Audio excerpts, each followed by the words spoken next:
നമസ്കാരം. Good morning Keralam ആരംഭിക്കുകയാണ്. രാഷ്ട്രീയ കേരളം നിയമസഭയിലേക്ക് ഉറ്റുനോക്കുകയാണ്. ബഡ്ജറ്റ് അവതരണമൊക്കെ കഴിഞ്ഞു, വലിയ പ്രഖ്യാപനങ്ങളൊക്കെ ഉണ്ടായി. ഇനിയിപ്പോൾ ചർച്ചയാണ്, ബഡ്ജറ്റിന്മേലുള്ള ചർച്ചയാണ്.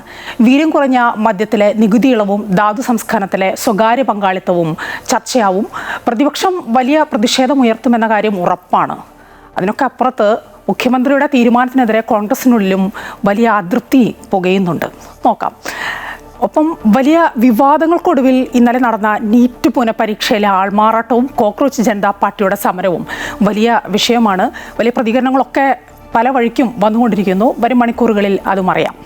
നമ്മുടെ സംസ്ഥാനത്തേക്ക് തന്നെ വന്നാൽ താരസംഘടനയായ അമ്മയിലെ പൊട്ടിത്തെറിയിൽ ഇനി എന്ത് എന്ന ചോദ്യമാണ് ഉയരുന്നത്. അമ്മയിലെ നാടകീയ രംഗങ്ങൾക്ക് ശേഷം നിലവിലെ ഭരണസമിതി രാജിവെച്ചൊഴിഞ്ഞപ്പോൾ ഇനി എങ്ങനെയാണ് കാര്യങ്ങൾ എന്ന കാര്യത്തിൽ ഒരു വ്യക്തതയില്ലാത്ത അവസ്ഥയുണ്ട്. 4 മാസത്തേക്ക് ഒരു അഡ്ഹോക് കമ്മിറ്റിയൊക്കെ ഉണ്ടെങ്കിലും ഏറെക്കുറെ നാദനില്ലാ കളരിയാണ് താരസംഘടന എന്ന് പറയേണ്ടി വരും. ഏതായാലും മുൻ പ്രസിഡന്റ് ശ്വേതാ മേനോൻ ഇന്ന് മാധ്യമങ്ങളെ കണ്ടേക്കുമെന്നൊക്കെ കേൾക്കുന്നുണ്ട്. എന്താണ് അവർക്ക് പറയാനുള്ളതെന്ന് അറിയാം. അങ്ങനെ വാർത്താ സമ്പന്നമായ ഒരു ദിവസത്തിലേക്ക് കടക്കാൻ നമുക്ക് ആദ്യം പ്രധാന വാർത്തകൾ നോക്കാം. ബഡ്ജറ്റിന്മേലുള്ള ചർച്ചയ്ക്ക് ഇന്ന് നിയമസഭയിൽ തുടക്കം. വീര്യം കുറഞ്ഞ മദ്യത്തിനുള്ള നികുതി ഇളവിലും കരിമണൽ ഖനനത്തിന് സ്വകാര്യ പങ്കാളിത്തം ഉറപ്പാക്കിയതിലും പ്രതിഷേധം ശക്തമാക്കാൻ പ്രതിപക്ഷം. കോൺഗ്രസിനുള്ളിലെ എതിർപ്പിനിടെ എക്സൈസ് മന്ത്രി ഇന്ന് മുഖ്യമന്ത്രിയെ കണ്ടേക്കും. ബീഹാറിൽ വിദ്യാർത്ഥികൾക്ക് പകരം നീറ്റ് പുനഃപരീക്ഷ എഴുതാൻ എത്തിയ 9 പേർ പിടിയിൽ. ഉത്തർപ്രദേശിൽ സിം കാർഡുമായി എത്തിയ വിദ്യാർത്ഥി കസ്റ്റഡിയിൽ. കേന്ദ്രമന്ത്രി ധർമ്മേന്ദ്ര പ്രധാന്റെ രാജി ആവശ്യപ്പെട്ട് കോക്രോച്ച് ജനതാ പാർട്ടിയുടെ സമരം 3-ാം ദിവസവും തുടരുന്നു. KSRTC സൗജന്യ യാത്രയെ തുടർന്ന് സ്വകാര്യ ബസ്സുകൾ വൻ നഷ്ടത്തിലെന്ന് പരാതി. കാസർകോട്ടെ സ്വകാര്യ ബസ് ഉടമകൾ G-ഫോം നൽകി സർവീസുകൾ നിർത്തിവെക്കാൻ ഒരുങ്ങുന്നു. ആദ്യഘട്ടത്തിൽ സർവീസ് നിർത്തുക 200ഓളം സ്വകാര്യ ബസ്സുകൾ.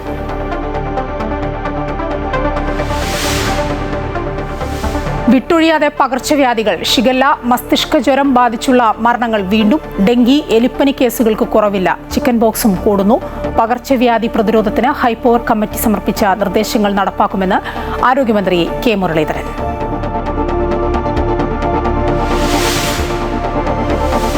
സംസ്ഥാന ബജറ്റിൽ നെൽകർഷകർക്ക് കടുത്ത നിരാശ. പ്രകടന പത്രികയിലെ വാഗ്ദാനം പോലെ നെല്ലുവില ഉയർത്തുകയോ റിവോൾവിംഗ് ഫണ്ട് ഏർപ്പെടുത്തുകയോ ചെയ്യാത്തത് പ്രതിഷേധാർഹമെന്ന് കർഷക സംഘടനകൾ. പരിഹാരം വേണമെന്നും സമരത്തിലേക്ക് നീങ്ങുമെന്നും മുന്നറിയിപ്പ്.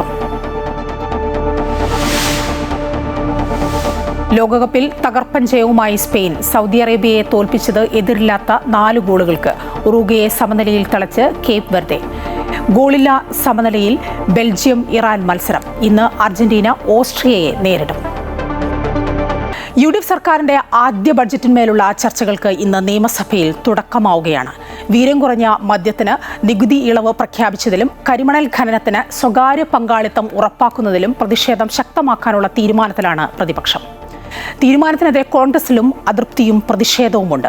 എക്സൈസ് വകുപ്പും മന്ത്രിസഭയും അറിയാതെയാണ് ബജറ്റിൽ പ്രഖ്യാപനം നടത്തിയത് എന്നാണ് പ്രധാന വിമർശനം. വിവാദങ്ങൾക്കിടെ എക്സൈസ് മന്ത്രി ഇന്ന് മുഖ്യമന്ത്രിയെ കണ്ടേക്കും എന്ന് കേൾക്കുന്നു. കൂടുതൽ വിവരങ്ങളുമായി ഞങ്ങളുടെ പ്രതിനിധി എബി ജോൺ തോമസ് ചേരുകയാണ്. എബി, ബഡ്ജറ്റ് പ്രഖ്യാപനങ്ങളൊക്കെ നമ്മൾ കേട്ടു. വലിയ പ്രഖ്യാപനങ്ങളൊന്നും അല്ലെങ്കിലും വിസ്മയങ്ങളില്ലാതെ പല സ്വപ്നങ്ങളുമൊക്കെ ആ ബഡ്ജറ്റിൽ കേട്ടു. ഇതൊക്കെ ഇനി വരുന്ന ദിവസങ്ങളിൽ ഈ ബഡ്ജറ്റ് ചർച്ചയിൽ സഭയിൽ വലിയ വാദപ്രതിവാദങ്ങൾക്ക് ഇടയാക്കാൻ സാധ്യതയുണ്ട്. അതിൽ വീര്യം കുറഞ്ഞ മദ്യത്തിൻ്റെ നികുതി ഇളവടക്കമുള്ള കാര്യങ്ങളായിരിക്കുമെന്ന് തോന്നുന്നു ഇന്നത്തെ അജണ്ട പ്രതിപക്ഷത്തിൻ്റെ, അല്ലേ?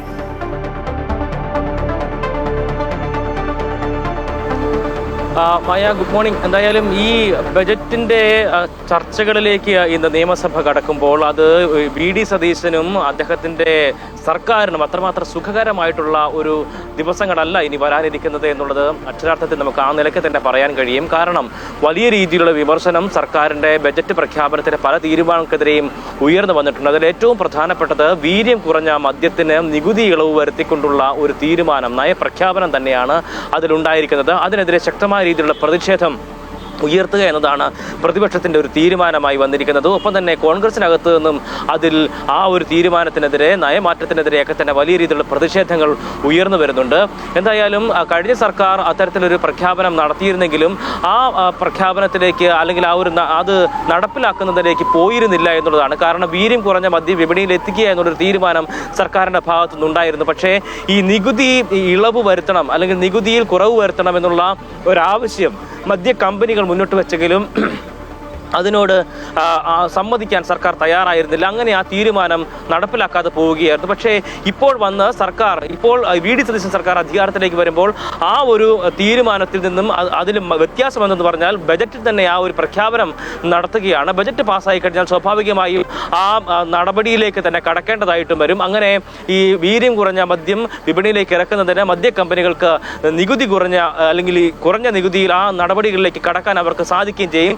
സ്വാഭാവികമായി മദ്യ കമ്പനികളെ സഹായിക്കുന്ന ഒരു തീരുമാനം തന്നെയാണ് ഇത് എന്ന് അക്ഷരാർത്ഥത്തിൽ നമുക്ക് മനസ്സിലാക്കുകയും ചെയ്യും.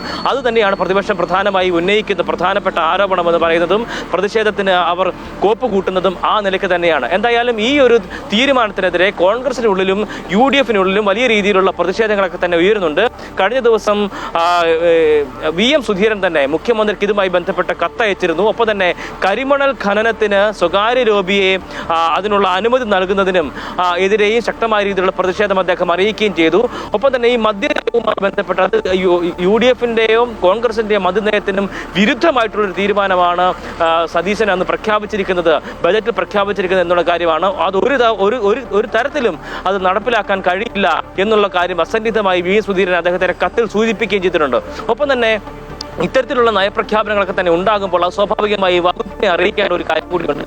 കൂടിയാലോചനകൾ ഇല്ലാതെയാണ് മുഖ്യമന്ത്രി അത്തരത്തിലുള്ള പ്രഖ്യാപനങ്ങൾ നടത്തിയത് എന്നുള്ളത് ശരിവെക്കുന്ന തരത്തിലേക്കുള്ള പ്രതികരണങ്ങൾ മന്ത്രിമാരുടെ ഭാഗത്തു നിന്നും ഉണ്ടാവുകയും ചെയ്തിട്ടുണ്ട്. എക്സൈസ് മന്ത്രി ആ ഒരു പ്രഖ്യാപനത്തിനെതിരെ ശക്തമായിട്ടുള്ള വിയോജിപ്പ് രേഖപ്പെടുത്തിയിരുന്നു. അദ്ദേഹം ചൂണ്ടിക്കാണിച്ച കാര്യം ഇതൊരു നയമാണെങ്കിൽ നയം വലിയ രീതിയിൽ സർക്കാരിന്റെ തരത്തിലുള്ള ചർച്ചകൾ നടത്തിയതിന് ശേഷമായിരിക്കും, അല്ലെങ്കിൽ ക്യാബിനറ്റ് കൂടി തീരുമാനിക്കുകയാണ്, അല്ലെങ്കിൽ മുന്നണിയിൽ ചർച്ച തീരുമാനിക്കേണ്ടതാണ്. ആ നിലയ്ക്ക് ഒരു തരത്തിലുള്ള ചർച്ചകളും ഉണ്ടായിരുന്നില്ല. ഒപ്പം തന്നെ ഇത് വകുപ്പ് പ്രഖ്യാപിക്കേണ്ട ഒരു കാര്യം കൂടിയാണ്. വകുപ്പിനോട് കൂടി ആലോചിക്കാതെയാണ് ആ നിലയ്ക്കുള്ള തീരുമാനം ഉണ്ടായതെന്ന് ആ എക്സൈസ് മന്ത്രിയുടെ തന്നെ പ്രതികരണത്തിൽ നിന്ന് വ്യക്തമാകുന്ന കാര്യങ്ങൾ കൂടിയാണ്. എക്സൈസ് വകുപ്പ് അങ്ങനെ ഒരു തീരുമാനമോ നയമോ സ്വീകരിച്ചിട്ടില്ല എന്നായിരുന്നു അദ്ദേഹത്തിന്റെ പ്രതികരണം. ഇന്നലെ ആഭ്യന്തരമന്ത്രിയും ഇത്തരത്തിൽ കൂടിയാലോചനകൾ ഇല്ലാതെയാണ് തീരുമാനം എടുത്തത് എന്ന് അദ്ദേഹത്തിന്റെ പ്രതികരണത്തിൽ വ്യാഖ്യാനിച്ചെടുക്കാൻ കഴിയും. കാരണം വീര്യം കുറഞ്ഞ മദ്യത്തിന് നികുതി ഇളവ് വരുത്തിക്കൊണ്ട് അത് വിപണിയിലേക്ക് എത്തിക്കുക എന്നൊരു തീരുമാനം കഴിഞ്ഞ സർക്കാർ തന്നെയാണല്ലോ തുടങ്ങിയത് എന്ന നിലയ്ക്ക് അദ്ദേഹം പ്രതികരിച്ചു തുടങ്ങിയെങ്കിലും ഇപ്പോൾ അതിൽ അഴിമതി ഇല്ല എന്നുള്ള ബോധ്യപ്പെട്ടുകൊണ്ടായിരിക്കും ഒരുപക്ഷെ അങ്ങനെ ഒരു തീരുമാനത്തിലേക്കൊക്കെ വന്നത് എന്നുള്ള ഒരു ചിരിച്ചുകൊണ്ടൊരു മറുപടി അദ്ദേഹത്തിന്റെ ഭാഗത്തു നിന്നുണ്ടാവുകയും ചെയ്തത്. സ്വാഭാവികമായും ഇത്തരത്തിലുള്ള കൂടിയാലോചനകൾ ഈ മുന്നണിയിലോ സർക്കാർ സംവിധാനത്തിലോ ഉണ്ടായിട്ട് പറയുന്നത് തന്നെയാണ്. എബി, എക്സൈസ് മന്ത്രി ഈ വിഷയത്തിൽ തൻ്റെ അതൃപ്തി മാധ്യമങ്ങളെയൊക്കെ നമ്മളെ അറിയിച്ചതാണ്. പരോക്ഷമായെങ്കിലും കൃത്യമായി പറഞ്ഞില്ലെങ്കിൽ പോലും അതൃപ്തിയുണ്ട് എക്സൈസ് മന്ത്രിക്ക്, അത് ഉറപ്പാണ്. എക്സൈസ് മന്ത്രി ഇനിയിപ്പോൾ മുഖ്യമന്ത്രിയുമായി ഒരു കൂടിക്കാഴ്ച അതുണ്ടാവില്ല ഈ വിഷയവുമായി ബന്ധപ്പെട്ട്? ഇന്നിപ്പോൾ ബഡ്ജറ്റ് ചർച്ചയാണ്, അതിന് മുന്നോടിയായി തന്നെ അത് പ്രതീക്ഷിക്കുകയാണ്. എന്തായാലും അതുമായി ബന്ധപ്പെട്ട് കൃത്യമായിട്ടുള്ള സമയമൊന്നും പ്രഖ്യാപിച്ചിട്ടില്ല, അല്ലെങ്കിൽ സമയമൊന്നും അറിയിച്ചിട്ടില്ല. ഈ ഒരു വിഷയത്തിൽ അതൃപ്തി നിലനിൽക്കുന്ന സാഹചര്യത്തിൽ എക്സൈസ് മന്ത്രി മുഖ്യമന്ത്രിയുമായി കൂടിക്കാഴ്ച നടത്തുമെന്ന് തന്നെയാണ് നമുക്ക് മനസ്സിലാക്കാൻ കഴിയുന്നത്. ആ വകുപ്പിന്റെ അതൃപ്തി സ്വാഭാവികമായും അറിയിക്കും. ഒപ്പം തന്നെ ഈ വകുപ്പിൽ മാത്രമല്ല, കോൺഗ്രസിൽ പോലും ചർച്ച ചെയ്യാതെയാണ് ഇത്തരത്തിലുള്ള ഏകപക്ഷീയമായിട്ടുള്ള തീരുമാനം എടുത്തിരിക്കുന്നത് എന്നുള്ളതാണ് ഏറ്റവും ഗൗരവമായിട്ടുള്ള ഒരു കാര്യം. കോൺഗ്രസിനകത്ത് തന്നെ ഇത്തരത്തിൽ മുഖ്യമന്ത്രി പ്രഖ്യാപിച്ച ആ ബജറ്റ് പ്രഖ്യാപനത്തിനെതിരെ ശക്തമായ രീതിയിലുള്ള വിമർശനവും എതിർപ്പുകളും ഉയരുമ്പോൾ സ്വാഭാവികമായും അത് പ്രതിഷേധത്തിനും ഒരു വലിയ ഇന്ധനമാകുന്ന ഒരു സാഹചര്യം കൂടി ഉരുത്തിരിഞ്ഞു വരുമെന്നുള്ള കാര്യത്തിൽ തർക്കമില്ല. എന്തായാലും ഈ ആരോപണങ്ങളൊക്കെ തന്നെ അല്ലെങ്കിൽ ഈ പ്രതിഷേധങ്ങളൊക്കെ തന്നെ ഉന്നയിക്കുമ്പോൾ സ്വാഭാവികമായും ഭരണപക്ഷത്തിന്റെ ഭാഗത്ത് ഏത് രീതിയിലുള്ള പ്രതികരണങ്ങളാണ് ഉണ്ടാകാൻ പോകുന്നത് എന്നതും കാത്തിരുന്ന് കാണേണ്ട ഒരു കാര്യമാണ്. എന്തായാലും ഇത് മാത്രമല്ല, കരിമണൽ ഖനനവുമായി ബന്ധപ്പെട്ട് ഇത്തരത്തിൽ സ്വകാര്യ ലോബി അതിലേക്ക് കൊണ്ടുവരുന്നതുമായി ബന്ധപ്പെട്ട വിഷയത്തിലും ശക്തമായ രീതിയിലുള്ള എതിർപ്പും വിയോജിപ്പുകളും ഒക്കെ തന്നെ സർക്കാരിന്റെ ഭാഗത്ത് തന്നെ അല്ലെങ്കിൽ ഭരണമുന്നണിയുടെ ഭാഗത്ത് തന്നെ ഉയർന്നു വരുന്നുണ്ട് എന്നതും ശ്രദ്ധേയമായിട്ടുള്ള കാര്യമാണ്. സ്വാഭാവികമായും ആ വിഷയവും പ്രതിപക്ഷം ശക്തമായ രീതിയിൽ തന്നെ ഉന്നയിക്കും. സഭയ്ക്ക് അകത്തും പുറത്തും ഈ വിഷയം ചർച്ചയാകുമെന്ന കാര്യത്തിൽ തർക്കമില്ല. ശരി, എബിയാണ് വിവരങ്ങൾ നൽകിയത്. ബഡ്ജറ്റിന്മേലുള്ള ചർച്ചകൾക്ക് ഇന്ന് നിയമസഭയിൽ തുടക്കമാവുകയാണ്. സംസ്ഥാന ബഡ്ജറ്റിൽ നെൽകർഷകർക്ക് കടുത്ത നിരാശയാണ്. പ്രകടന പത്രികയിലെ വാഗ്ദാനം പോലെ നെല്ലുവില ഉയർത്തുകയോ റിവോൾവിംഗ് ഫണ്ട് ഏർപ്പെടുത്തുകയോ ചെയ്യാത്തത് പ്രതിഷേധാർഹമാണെന്ന് കർഷക സംഘടനകൾ ചൂണ്ടിക്കാട്ടുന്നു. UDF പ്രകടന പത്രികയിലെ വാഗ്ദാനം പാലിക്കപ്പെട്ടിട്ടില്ല. വിഷയം വീണ്ടും മന്ത്രിമാരുടെ ശ്രദ്ധയിൽപ്പെടുത്തുമെന്നും പരിഹാരം ഉണ്ടാകില്ലെങ്കിൽ സമരമുറകളെക്കുറിച്ച് ആലോചിക്കുമെന്നുമാണ് കർഷക സംഘടനകൾ പറയുന്നത്. തിരഞ്ഞെടുപ്പിൽ UDFിന്റെ പ്രധാന പ്രചാരണ വിഷയങ്ങളിൽ ഒന്നായിരുന്നു നെൽകർഷകരുടെ പ്രശ്നങ്ങൾ. നെല്ലുവില 35 രൂപയായി ഉയർത്തുമെന്നും നെല്ലുവില നൽകുന്നതിലെ കാലതാമസം ഒഴിവാക്കാൻ റിവോൾവിംഗ് ഫണ്ട് ഏർപ്പെടുത്തുമെന്നും പ്രകടന പത്രികയിൽ വാഗ്ദാനം ചെയ്തിരുന്നു. ഇതോടൊപ്പം നെല്ലിന്റെ ഹാൻഡ്ലിംഗ് ചാർജ് സർക്കാർ ഏറ്റെടുക്കണമെന്ന ആവശ്യവും കർഷകർ ഉന്നയിച്ചിരുന്നു. എന്നാൽ ബജറ്റിൽ റിവോൾവിംഗ് ഫണ്ട് ഏർപ്പെടുത്തുവാനോ നെല്ലുവില ഉയർത്തുവാനോ നടപടിയുണ്ടായില്ലെന്ന് മാത്രമല്ല, ഹാൻഡ്ലിംഗ് ചാർജിൽ തൊട്ടതുമില്ല. തീർച്ചയായിട്ടും നെൽകർഷകരെ സംബന്ധിച്ചിടത്തോളം ബഡ്ജറ്റ് തീർത്തും നിരാശാജനകം തന്നെയാണ്. ഞങ്ങൾ UDF സർക്കാരിൽ വളരെ പ്രതീക്ഷ അർപ്പിച്ചിരുന്നു. കാരണം അവരുടെ പ്രകടന പത്രികയിൽ പറഞ്ഞ നെൽവില 35 രൂപയാക്കുമെന്നും റിവോൾവിംഗ് ഫണ്ട് ഏർപ്പെടുത്തുമെന്നുള്ളതിൽ വളരെ പ്രതീക്ഷയുണ്ടായിരുന്നു. ആ പ്രഖ്യാപനങ്ങളൊന്നും തന്നെ നടന്നില്ല. നെല്ല് സംഭരണം കാര്യക്ഷമമാക്കുമെന്നും കാലതാമസമില്ലാതെ നെല്ലിന്റെ വില നൽകുമെന്നും മാത്രമാണ് ബജറ്റിലെ പ്രഖ്യാപനം. എന്നാൽ ഇതിനായുള്ള നടപടികൾ എന്തെന്ന് വ്യക്തമാക്കിയിട്ടുമില്ല. ഒന്നാമത്തെ കാര്യം, ഞങ്ങൾക്ക് ഹാൻഡ്ലിംഗ് ചാർജ് ഉമ്മൻചാണ്ടി സർക്കാർ ആരംഭിച്ച കാലത്തുണ്ടായ 12 രൂപയായി. അതിന് ഇപ്പം 250-300 രൂപ വരെ കൃഷിക്കാർ കൊടുക്കുന്നുണ്ട്. ഒരു പൈസ പോലും കൂട്ടി തന്നിട്ടില്ല. പിന്നെ അടുത്തതായിട്ടുള്ളത് ഈ ലോഡിംഗ് ചാർജ് സംബന്ധിച്ചുള്ള കാര്യങ്ങൾ. മൂന്നാമതുള്ളത് ഞങ്ങൾക്ക് ഈ എഞ്ചിൻ നേർമ 1800 രൂപയേ ഉള്ളൂ. പലയിടത്ത് 3000-4000 രൂപയാണ് ഒരു ഏക്കറിന് പമ്പിംഗ് സബ്സിഡി ഉള്ളത്. കഴിഞ്ഞ മാസം നെൽകർഷക സംരക്ഷണ സമിതി പ്രവർത്തകർ മുഖ്യമന്ത്രിയെയും കൃഷി, ഭക്ഷ്യ, സിവിൽ സപ്ലൈസ് വകുപ്പ് മന്ത്രിമാരെയും നേരിൽ കണ്ട് തങ്ങളുടെ ആവശ്യങ്ങൾ ഉന്നയിച്ചിരുന്നു. ആവശ്യങ്ങൾ അനുഭാവപൂർവ്വം പരിഗണിക്കുമെന്ന് മന്ത്രിമാർ ഉറപ്പു നൽകിയെങ്കിലും ബജറ്റ് പ്രഖ്യാപനത്തിൽ നെല്ലിനായി ഒന്നും ലഭിക്കാതെ വന്നതോടെ കർഷകർ കടുത്ത നിരാശയിലാണ്. നെല്ല് എടുക്കുന്ന പ്രയാസങ്ങളും തടസ്സങ്ങളും വളരെ അധികമാണ്. അത് നമ്മുടെ കണ്ണ് തുറപ്പിക്കണം. ഇപ്പോഴത്തെ സർക്കാർ അതിന് വേണ്ട, കൃഷിമന്ത്രി പ്രത്യേകിച്ച് അതിന് വേണ്ട കരുതൽ നടപടികൾ എടുക്കണം. നമുക്ക് സമയബന്ധിതമായിട്ട് കർഷകർക്ക് നെല്ലെടുക്കുകയും അതിൻ്റെ PRS കൊടുത്ത് അത് പരിഹരിക്കുകയും ചെയ്യണമെന്നാണ് എനിക്ക് പറയാനുള്ളത്. ഏതായാലും വീണ്ടും മന്ത്രിമാരെ നേരിൽ കണ്ട് നെൽകാർഷിക മേഖലയിലെ സർക്കാരിൻ്റെ ഇടപെടൽ ആവശ്യപ്പെടാനുള്ള തീരുമാനത്തിലാണ് നെൽകർഷകർ. Amrita news, Kottayam. NEET UG പുനഃപരീക്ഷയിൽ ആൾമാറാട്ടം നടത്തിയതിന് 9 പേർ അറസ്റ്റിലായിരിക്കുന്നു. വിദ്യാർത്ഥികൾക്ക് പകരം പരീക്ഷ എഴുതാൻ എത്തിയവരാണ് പിടിയിലായത്. ബീഹാറിലെ ലഗിസാരയിലാണ് സംഭവം ഉണ്ടായത്. ഉത്തർപ്രദേശിൽ സിം കാർഡുമായി പരീക്ഷാ കേന്ദ്രത്തിലെത്തിയ വിദ്യാർത്ഥിയെ കസ്റ്റഡിയിലെടുത്തു. അതേസമയം വിദ്യാഭ്യാസ മന്ത്രിയുടെ രാജി ആവശ്യപ്പെട്ട് കോക്രോച്ച് ജനതാ പാർട്ടിയുടെ സമരം 3-ാം ദിവസവും തുടരുകയാണ്. കൂടുതൽ വിവരങ്ങളുമായി ജിഷ്ണു കൃഷ്ണൻ ചേരുകയാണ്. ജിഷ്ണു, ഒട്ടേറെ വിവാദങ്ങൾക്കൊടുവിലാണ് നീറ്റ് UG പുനഃപരീക്ഷ രാജ്യത്ത് ഇന്നലെ നടന്നത്. അത് വീണ്ടും വിവാദത്തിലേക്ക് കടക്കുകയാണ്, ചർച്ചകളിലേക്ക് നീങ്ങുകയാണ്. ആൾമാറാട്ടം നടന്നിരിക്കുന്നു. എന്താണ് അതുമായി ബന്ധപ്പെട്ട് പുറത്തുവരുന്ന ഏറ്റവും പുതിയ വിവരങ്ങൾ?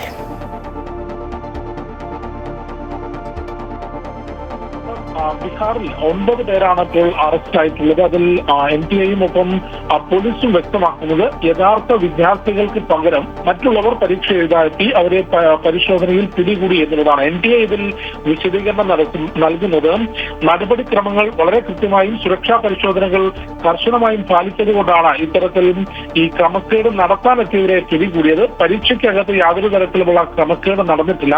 വിദ്യാർത്ഥികൾക്ക് പകരം പരീക്ഷ എഴുതി ക്രമക്കേട് നടത്താനെത്തിയവരെ കർശനമായ സുരക്ഷാ പരിശോധനയിലൂടെ പിടികൂടി എന്നുള്ളതാണ് നാഷണൽ ടെസ്റ്റിംഗ് ഏജൻസി വ്യക്തമാക്കുന്നത്. ബീഹാറിലെയും ലഖീസറായ് മേഖലയിലാണ് ഇത്തരത്തിൽ യഥാർത്ഥ വിദ്യാർത്ഥികൾക്ക് പകരം മറ്റുള്ളവർ നീറ്റ് പുനഃപരീക്ഷ എഴുതാൻ വേണ്ടി എത്തിയത്. അവരെ അറസ്റ്റ് ചെയ്തിട്ടുണ്ട്. ഈ കേസുമായി ബന്ധപ്പെട്ട 12-ലധികം പേരെ കസ്റ്റഡിയിലെടുത്ത് ചോദ്യം ചെയ്തു എന്നുള്ളതാണ് ബീഹാർ പോലീസ് അറിയിച്ചിട്ടുള്ളത്. UP-യിലും സമാനമായൊരു അറസ്റ്റ് നീറ്റ് പരീക്ഷയുമായി ബന്ധപ്പെട്ട് നടത്തിയിട്ടുണ്ട്. പരീക്ഷാ സെന്ററിലേക്ക് അടിവസ്ത്രത്തിൽ സിം കാർഡും നീറ്റ് പരീക്ഷയുടെ പഴയ ചോദ്യപേപ്പറുമായി എത്തിയ വിദ്യാർത്ഥിയാണ് ഈ സുരക്ഷാ പരിശോധനയിൽ പിടികൂടിയിട്ടുള്ളത്. അത്തരത്തിൽ കർശനമായ സുരക്ഷാ പരിശോധനയിലൂടെ ഈ ക്രമക്കേട് നടത്താനെത്തിയവരെ പിടികൂടി എന്നുള്ളതാണ് നാഷണൽ ടെസ്റ്റിംഗ് ഏജൻസി ഇതുമായി ബന്ധപ്പെട്ട് വ്യക്തമാക്കിയത്. ഒപ്പം പരീക്ഷയുടെ മൂല്യനിർണ്ണയത്തിനുള്ള നടപടി ഇതിനോടകം തന്നെ ആരംഭിച്ചുവെന്നും ഈ മാസം അവസാനത്തോടെ തന്നെ, അതായത് ജൂൺ മാസം അവസാനത്തിൽ തന്നെ ഫലം പ്രഖ്യാപിക്കാനാണ് നിലവിൽ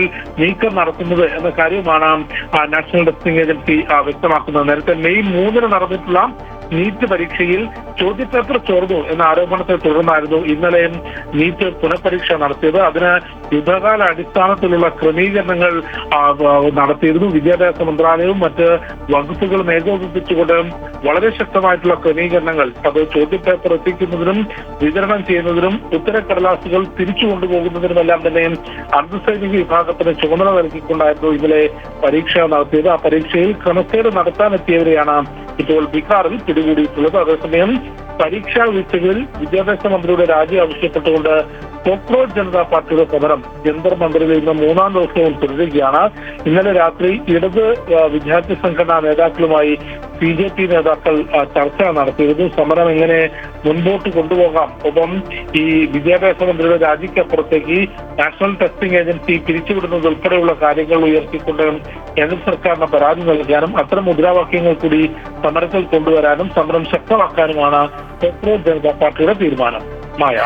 ശരി, ജിഷ്ണു കൃഷ്ണനാണ് വിവരങ്ങൾ നൽകിയത്. നീറ്റ് UG പരീക്ഷയിൽ ആൾമാറാട്ടം നടത്തിയതിന് 9 പേർ അറസ്റ്റിലായിരിക്കുകയാണ്. മറ്റു വാർത്തകളിലേക്ക്. കാസർകോട്ടെ സ്വകാര്യ ബസ് ഉടമകൾ G-ഫോം നൽകി ബസ് സർവീസുകൾ നിർത്തിവെക്കാൻ ഒരുങ്ങുന്നു. KSRTC സൗജന്യ യാത്രയെ തുടർന്ന് ജില്ലയിൽ സർവീസുകൾ വൻ നഷ്ടത്തിലായതോടെയാണ് G-ഫോം നൽകി സർവീസ് അവസാനിപ്പിക്കുന്നതിലേക്ക് സ്വകാര്യ ബസ് ഉടമകൾ നീങ്ങുന്നത്. ആദ്യഘട്ടത്തിൽ 200ഓളം സ്വകാര്യ ബസ്സുകൾ സർവീസ് നിർത്തുമെന്ന് ബസ് ഓണേഴ്സ് അസോസിയേഷൻ അറിയിച്ചിരിക്കുന്നു. കാസർഗോഡ് ജില്ലയിൽ വിവിധ റൂട്ടുകളിലായി നിലവിൽ സർവീസ് നടത്തുന്ന 450 സ്വകാര്യ ബസ്സുകളിൽ 70% സ്വകാര്യ ബസ്സുകളും G-ഫോം നൽകി ഘട്ടം ഘട്ടമായി സർവീസ് നിർത്തിവെക്കുമെന്ന് സ്വകാര്യ ബസ് ഓണേഴ്സ് അസോസിയേഷൻ അറിയിച്ചു. വരുന്ന 2 ആഴ്ചക്കുള്ളിൽ 200ഓളം സ്വകാര്യ ബസ്സുകൾ നഷ്ടം സഹിക്കാൻ കഴിയാതെ സർവീസ് നിർത്തും. ത്രൈമാസ നികുതി അടവിന്റെ നിലവിലെ കാലപരിധി ജൂൺ 30-ന് അവസാനിക്കും. അതിനുശേഷം നികുതി അടക്കില്ല. നഷ്ടം കണക്കിലെടുത്ത് 3 മാസം മുതൽ 1 വർഷം വരെ സർവീസ് നടത്തില്ലെന്ന് ഉടമകൾ G-ഫോം എഴുതി നൽകുമെന്ന് ദിവസേനയുള്ള നഷ്ടക്കണക്കുകൾ വിവരിച്ചുകൊണ്ട് ബസ് ഓണേഴ്സ് അസോസിയേഷൻ ജില്ലാ പ്രസിഡന്റ് വ്യക്തമാക്കി. 2 ദിവസത്തിനകം G-ഫോം നൽകാൻ തുടങ്ങും. ടാക്സ് പോലും അടക്കാൻ പറ്റാത്ത ഒരു അവസ്ഥയാണ്. ഇപ്പോൾ സർക്കാർ 50% ടാക്സ് കുറച്ച് തന്നിട്ടുണ്ട്. 50% ടാക്സ് കുറച്ചാൽ 116 രൂപയാണ് ഞങ്ങൾക്ക് ഒരു ദിവസം കുറയുന്നത്. 2000-ന് മുകളിൽ ഡീസലിൻ്റെ പൈസയാണ് ഞങ്ങൾ നഷ്ടത്തിൽ പോകുന്നത്. ഡീസലിൻ്റെ പൈസ പോലും കിട്ടുന്നില്ല. ഇന്ന് ഞങ്ങൾ പുതിയ ബസ് സ്റ്റാൻഡിൽ കുറേ KSRTCൻ്റെ ഇത് യാത്ര ഞങ്ങൾ ഫോട്ടോ അടക്കം ഞങ്ങൾ അയച്ചു കൊടുത്ത്. കാരണം KSRTC ബസ്സിൽ മാത്രമേ യാത്രക്കാർ കയറുന്നുള്ളൂ. ഇങ്ങനെ വന്നാൽ തീർച്ചയായിട്ടും 1-7 മുതൽ ബസ്സുകൾ സർവീസ് നടത്താൻ യാതൊരു സാധ്യതയില്ല. കാസർകോട്ടെ സ്വകാര്യ ബസ്സുകൾ നേരിടുന്ന വരുമാന നഷ്ടങ്ങളെ കുറിച്ച് ജില്ലയിലെ MLA-മാരായ AK അഷ്റഫ്, കല്ലട്ര മാഹിൻ എന്നിവരോട് പരാതി അറിയിച്ചപ്പോൾ കൈയൊഴിഞ്ഞ മറുപടിയാണ് ലഭിച്ചതെന്നും സ്വകാര്യ ബസ് ഉടമകൾ പറഞ്ഞു. അഷ്റഫ് MLA കാണാൻ വേണ്ടി പോയി. അഷ്റഫ് MLA പറഞ്ഞ ഞങ്ങൾ തിരഞ്ഞെടുപ്പ് വാഗ്ദാനമാണ് കൊടുത്തിട്ടുള്ളത്. ആ വാഗ്ദാനങ്ങൾ ഞങ്ങൾ നടപ്പിലാക്കിയേ പറ്റൂ. എന്താണ് പോം വഴി? ഞാനും അങ്ങോട്ട് ചോദിക്കുന്നത്, നിങ്ങളെ സംരക്ഷിക്കാൻ എന്താണ് പോം വഴി? അതാണിപ്പോൾ അദ്ദേഹം ചോദിക്കുന്നത്. ഇത് ഞങ്ങളെന്താ മറുപടി കൊടുക്കേണ്ടത്? KSRTCയിൽ വനിതകൾക്കുള്ള സൗജന്യ യാത്ര ആരംഭിച്ചതോടെ കാഞ്ഞങ്ങാട്, കളനാട്, കാസർഗോഡ്, തലപ്പാടി, മുള്ളേരിയ, കാസർഗോഡ്, നീലേശ്വരം, പയ്യന്നൂർ, പാണത്തൂർ, കാഞ്ഞങ്ങാട്, ബന്തടുക്ക, കാസർഗോഡ്, പുത്തൂർ, കാസർഗോഡ് റൂട്ടുകളിൽ വൻ നഷ്ടത്തിലാണ് സ്വകാര്യ ബസ്സുകൾ സർവീസ് നടത്തുന്നത്. അമൃത ന്യൂസ്, കാസർഗോഡ്. വിട്ടൊഴിയാതെ സംസ്ഥാനത്ത് പകർച്ചവ്യാധികൾ. ഷിഗല്ല, മസ്തിഷ്ക മരണങ്ങൾ വീണ്ടും റിപ്പോർട്ട് ചെയ്തു. ഡെങ്കി, എലിപ്പനി കേസുകൾക്കും കുറവില്ല. ചിക്കൻ പോക്സ് കേസുകളും കൂടി വരികയാണ്. കൂടുതൽ വിവരങ്ങളുമായി എബി ചേരുകയാണ്. എബി, പകർച്ചവ്യാധി പ്രതിരോധത്തിനായി ഹൈപ്പവർ കമ്മിറ്റിയൊക്കെ ഉണ്ട്. എന്ത് നടപടികളാണ് അവർ കൈക്കൊള്ളുന്നത് സംസ്ഥാനത്തിപ്പോൾ?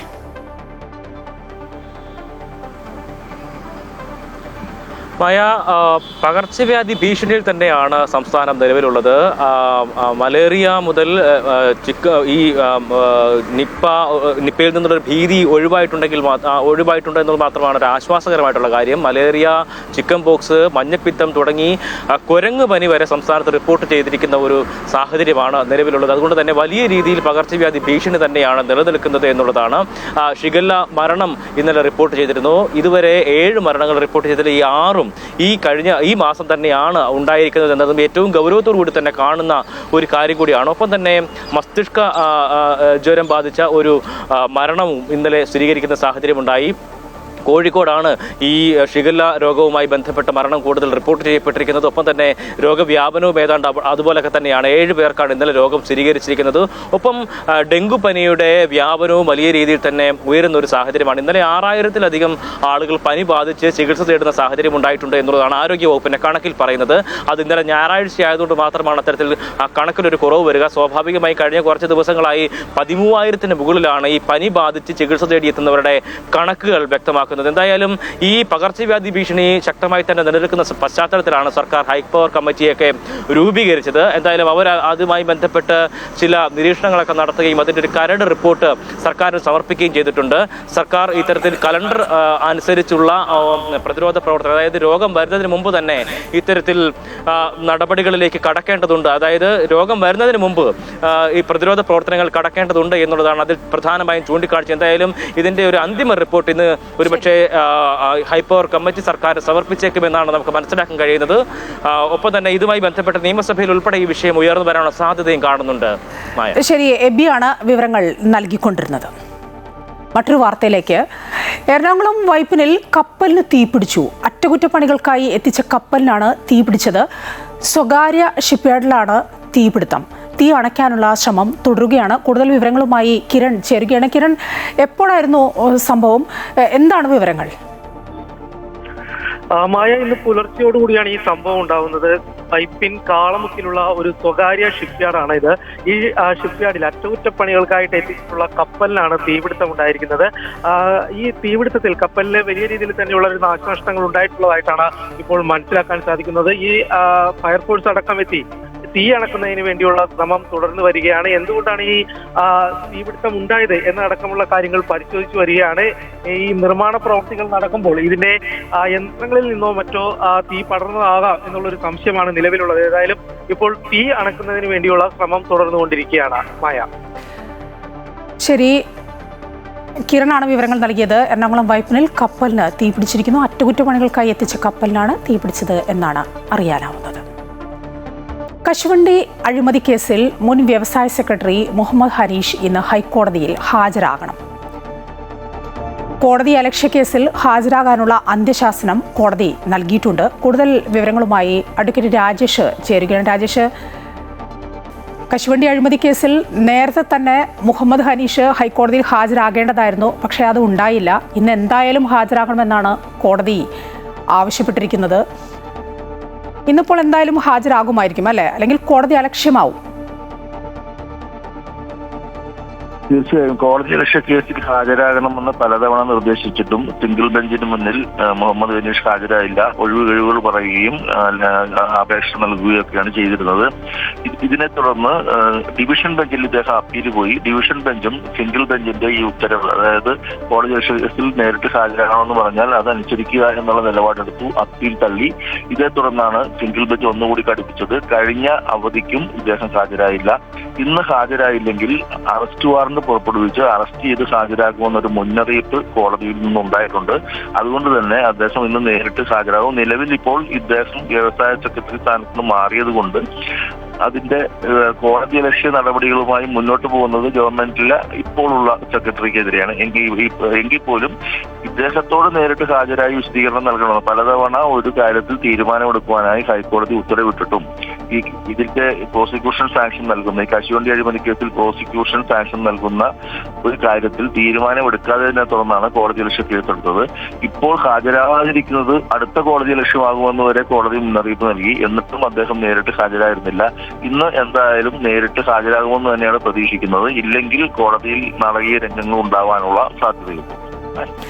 രാജേഷ്, മറ്റൊന്ന്, ഈ ആരോഗ്യവകുപ്പ് ഡയറക്ടർമാരുടെ സ്ഥലം മാറ്റവുമായി ബന്ധപ്പെട്ട വിവാദമുണ്ടല്ലോ. അതിലിപ്പോൾ ഇന്നിപ്പോൾ സർക്കാർ ഹൈക്കോടതിയെ സമീപിക്കുകയാണ് അപ്പീലുമായി. സ്ഥലം മാറ്റം തടഞ്ഞ കേരള അഡ്മിനിസ്ട്രേറ്റീവ് ട്രിബ്യൂണലിന്റെ ഉത്തരവിനെതിരെയാണല്ലോ സർക്കാരിന്റെ അപ്പീൽ. അതെ, അത് സർക്കാരിനും ഒരു പ്രതിസന്ധി. പ്രത്യേകിച്ച് ഇപ്പോൾ ഈ രോഗബാധിതയും സംക്രമണമൊക്കെ ഉള്ള ഈ സമയത്ത് ആരോഗ്യവകുപ്പ് ഡയറക്ടറെ മാറ്റി പുതിയ ആൾക്ക് ചാർജ് കൊടുത്തു. എന്നാൽ KAT ഈ ഉത്തരവ് തടഞ്ഞത്, ട്രാൻസ്ഫർ ഉത്തരവ് തടഞ്ഞതിനെ തുടർന്ന് ഇപ്പോൾ ആ ഓഫീസിൽ തന്നെ കസേരകളിയായി രണ്ടുപേരും അപ്പുറം ഇപ്പുറയും കസേരയിട്ടിരിക്കുന്ന ഒരു അവസ്ഥ ഉണ്ടായി. അതുകൊണ്ട് തന്നെ ഈ സർക്കാരിന് അടിയന്തരമായി തന്നെ അപ്പീൽ നൽകി ഹൈക്കോടതിയിൽ നിന്നൊരു ഉത്തരവ് നേടിയേ പറ്റുള്ളൂ. അതിൽ ഒരാൾക്ക് സ്ഥലം മാറ്റം കൊടുക്കുക എന്നുള്ളത് ഹൈക്കോടതി അല്ലെങ്കിൽ സർക്കാരിന്റെ വിവേചനാധികാരമാണ്. ഭരിക്കുന്ന സർക്കാരിന് അതിന് അധികാരമുണ്ട്. എങ്കിൽ പോലും ഇതിൽ തരം താഴ്ത്തുന്ന രീതിയിലുള്ള ഒരു ട്രാൻസ്ഫർ ആണ് എന്ന ആരോപണമുണ്ട്. ഏതായാലും KAT ഉത്തരവ് ന്യായമോ ഇല്ലയോ, അതല്ലെങ്കിൽ സർക്കാരിന്റെ അധികാരത്തിലുള്ള അല്ലെങ്കിൽ നയപരമായ തീരുമാനത്തിലുള്ള കൈകടത്തലാണോ ഇല്ലയോ എന്നുള്ള കാര്യം ഇപ്പോൾ ഇന്ന് ഹൈക്കോടതിയിൽ സർക്കാർ എത്തുമ്പോൾ ഹൈക്കോടതി അവിടെ ഒരു നിലപാട് കൊണ്ട് തീരുമാനമെടുക്കേണ്ടതാണ്. ഏതായാലും സർക്കാർ ഈ അടിയന്തരമായി തന്നെ ഹൈക്കോടതിയിൽ അപ്പീൽ നൽകാനുള്ള കാരണം ഇപ്പോൾ ഉണ്ടാകുന്ന ഈ പ്രതിസന്ധി ഒഴിവാക്കുവാൻ വേണ്ടിയാണ്. ഇന്ന് ഏതായാലും ഹൈക്കോടതിയിലേക്ക് ഉറ്റുനോക്കുകയാണ് ഏവരും. മുഹമ്മദ് ഹനീഷ് ഇന്ന് ഹൈക്കോടതിയിൽ ഹാജരാകണമെന്ന് കോടതി പറഞ്ഞിട്ടുണ്ട്. അല്ലെങ്കിൽ കോടതി അലക്ഷ്യമാകും, ഹാജരാകാതിരിക്കാൻ സാധ്യതയില്ല, അതും ഉറ്റുനോക്കുന്നുണ്ട്. മറ്റൊന്ന് ആരോഗ്യവകുപ്പ് ഡയറക്ടറുടെ സ്ഥലം മാറ്റത്തിലെ സർക്കാരിൻ്റെ അപ്പീലാണ്. ഹൈക്കോടതിയെ സമീപിക്കുകയാണല്ലോ സർക്കാർ. വിവരങ്ങൾ നൽകുകയായിരുന്നു അഡ്വക്കേറ്റ് രാജേഷ്. മറ്റു വാർത്തകളിലേക്ക്. സ്വിറ്റ്സർലൻഡിൽ തുടരുന്ന ഇറാൻ അമേരിക്ക ചർച്ചകൾക്ക് തുടക്കത്തിലെ കല്ലുകടിയാണ്. ആദ്യഘട്ട ചർച്ചയ്ക്കിടെ വാക്പോരും സംഘർഷവും എന്നാണ് റിപ്പോർട്ടുകൾ പുറത്തുവരുന്നത്. ട്രംപിന്റെ പരസ്യ പ്രസ്താവനകളാണ് ഇറാനെ അലോസരപ്പെടുത്തിയത്. ഇക്കാര്യത്തിൽ വിയോജിപ്പ് അറിയിച്ചുകൊണ്ട് ചർച്ചയ്ക്ക് ശേഷമുള്ള ഹസ്തദാന ഫോട്ടോ സെഷനിൽ നിന്നും ഇറാൻ പ്രതിനിധികൾ വിട്ടുനിന്നു. 80 മിനിറ്റ് നീണ്ടുനിന്ന ആദ്യഘട്ട പ്രതിനിധി ചർച്ചകൾക്ക് സമാന്തരമായി അമേരിക്കൻ പ്രസിഡന്റ് ഡൊണാൾഡ് ട്രംപ് നടത്തിയ പരാമർശങ്ങളാണ് ഇറാനെ ചൊടിപ്പിച്ചത്. ലെബനോണിൽ ഹിസ്ബുള്ളയെ നിയന്ത്രിക്കാൻ തയ്യാറായില്ലെങ്കിൽ ഇറാനെതിരെ വീണ്ടും സൈനിക ആക്രമണമുണ്ടാകുമെന്ന് ട്രംപ് ട്രൂത്ത് സോഷ്യൽ പ്ലാറ്റ്ഫോമിലൂടെ മുന്നറിയിപ്പ് നൽകി. ചർച്ചകളിൽ അനുകൂല തീരുമാനമുണ്ടായില്ലെങ്കിൽ ഇറാന് നേരെ ശക്തമായ സൈനികാക്രമണമുണ്ടാകുമെന്നും ഫോക്സ് ന്യൂസിന് നൽകിയ അഭിമുഖത്തിലും ട്രംപ് ഭീഷണി ഉയർത്തി. ഈ പരാമർശങ്ങളിൽ പ്രതിഷേധിച്ച് ചർച്ച നടക്കുന്ന ഔദ്യോഗിക ഹാളിൽ നിന്ന് ഇറാൻ പ്രതിനിധികൾ വാക്കൌട്ട് നടത്തി. തുടർന്ന് ചർച്ചകൾക്ക് ശേഷമുള്ള ഹസ്തദാന ഫോട്ടോ സെഷനും പ്രതിനിധികൾ ബഹിഷ്കരിച്ചു. അമേരിക്കയുടെ മാധ്യമ ഷോയ്ക്ക് നിന്നു തരില്ലെന്നും ട്രംപ് വാക്കുകൾ സൂക്ഷിച്ചുപയോഗിക്കണമെന്നും Iran parliament speaker Mohammad Bagher Ghalibaf മുന്നറിയിപ്പ് നൽകി. എന്നാൽ തർക്കങ്ങൾ നയതന്ത്ര ചർച്ചകളിൽ സ്വാഭാവികമാണെന്നാണ് US പ്രതിനിധി സംഘത്തെ നയിക്കുന്ന വൈസ് പ്രസിഡന്റ് JD വാൻസ് പ്രതികരിച്ചത്. പ്രതിസന്ധികൾക്കിടയിലും ചർച്ചകൾ തുടരുമെന്ന് US ഇറാൻ പ്രതിനിധികൾ വ്യക്തമാക്കി. International desk Amrita TV. മാലിന്യം നിറഞ്ഞ കോഴിക്കോട് ആവിക്കൽ തോടിന് ഒടുവിൽ ശാപമോക്ഷമാകുന്നു. തോട് നവീകരിക്കാൻ 3 കോടിയുടെ പദ്ധതിയാണ് ബജറ്റിൽ പ്രഖ്യാപിച്ചിരിക്കുന്നത്. പദ്ധതിക്ക് 60 ലക്ഷം ഉടൻ നൽകാനും തീരുമാനമായതോടെ പ്രദേശവാസികൾ ആഹ്ലാദത്തിലാണ്. മലിനമായ ആവിക്കൽ തോടിന്റെ മുഖം മിനുക്കുന്ന പദ്ധതിക്ക് ബജറ്റിൽ തുക വകയിരുത്തിയതോടെ പ്രദേശം ഒന്നാകെ പ്രതീക്ഷയിലാണ്. നഗരത്തിന്റെ മാലിന്യം മുഴുവൻ പേറി ദുരിതം നേരിടുന്ന തോട് വൃത്തിയാക്കി സ്ലാബ് വാർത്തെടുക്കുന്നതിലൂടെ മാലിന്യ കൂമ്പാരത്തിൽ നിന്നും രക്ഷ നേടാമെന്ന പ്രതീക്ഷയിലാണ് നാട്ടുകാർ.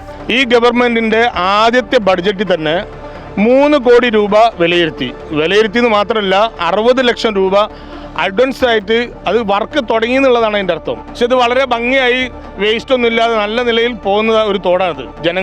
ജനവാസം വർദ്ധിച്ചു. ഇവിടുത്തെ ജനങ്ങളല്ല, പുറത്തുനിന്ന് വരുന്ന ആളുകൾ രാത്രി സമയങ്ങളിൽ ഈ തോടിനെ അശുദ്ധമാക്കാനുള്ള, തോടിനെ മോശമായ രീതിയിൽ ജനങ്ങൾക്ക് മുമ്പിൽ കാണിക്കാനുള്ള രീതിയിലാണ് കംപ്ലീറ്റ് വേസ്റ്റ് കൊണ്ട് ഡബ് ചെയ്യുന്നത്.